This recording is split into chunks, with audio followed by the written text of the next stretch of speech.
माता और सज्जनों, श्री स्कंद माता की कथा शुरू करें। पांचवें स्वरूप को स्कंद माता के नाम से जाना जाता है। यह भगवान स्कंद कुमार कार्त के नाम से भी जानते हैं।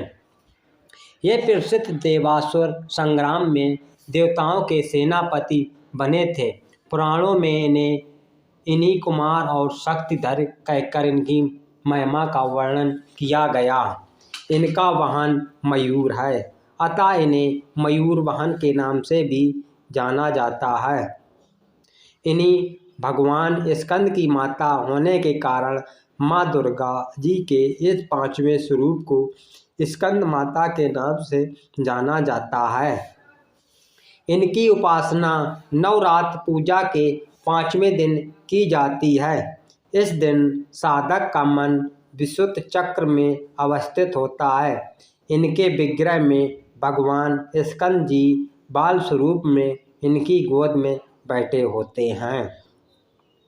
श्री स्कंद मातृत्व स्वयंपीड़ी देवी की चार भुजाएं हैं। यह दाहिनी तरफ की ऊपर वाली भुजा से भगवान स्कंद को गोद में पकड़े हुए हैं और दाहिनी तरफ की नीचे वाली भुजा जी जो ऊपर की ओर उठी हुई है उसमें कमल पुष्प, बाईं तरफ की ऊपर वाली भुजा पर मुद्रा में तथा नीचे वाली भुजा जो ऊपर की ओर उठी है उसमें भी कमल पुष्प ली हुई है। इनका वर्ण पूर्णता शुभ और कमल के आसन पर विराजमान रहती है। इसी कारण इसे इन्हीं पद्मासन देवी भी कहा जाता है। इनका वाहन नवरात्र पूजन के पांचवें दिन का शास्त्रों में पुष्कल महत्व बताया गया है। इसी चक्र में अवस्थित मन वाले साधक की समस्त बाह्य क्रियाएं एवं चित्त वृत्तियों का लोप हो जाता है। विशुद्ध चैतन्य स्वरूप की ओर अग्रसर होता रहता है। उसका मन समस्त लौकिक सांसारिक मायक बंधनों से मुक्त होकर पद्मासन नाम स्कंद माता के रूप में पूर्णता तल्लीन होता है। इसी समय साधक को पूर्ण सावधानी के साथ उपासना की ओर अग्रसर होना चाहिए।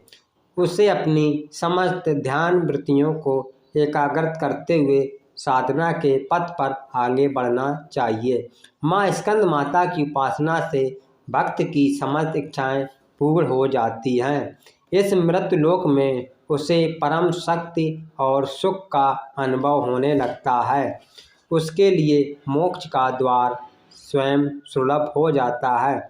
श्री स्कंद माता की उपासना से बाल रूप स्कंद भगवान की उपासना भी स्वयं में हो जाती है।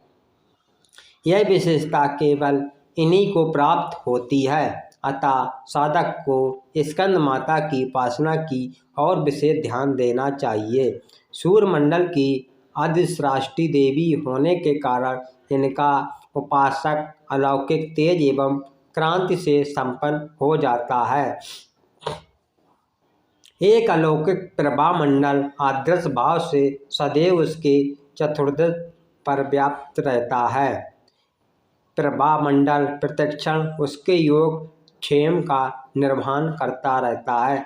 अतः हमें एकाग्रत भाव से मन को पवित्र रखकर माँ की शरण में आने का प्रयत्न करना चाहिए।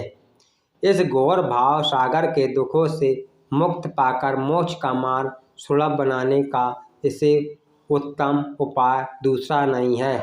जय माँ स्कंद माता की जय हो। माँ स्कंद माता।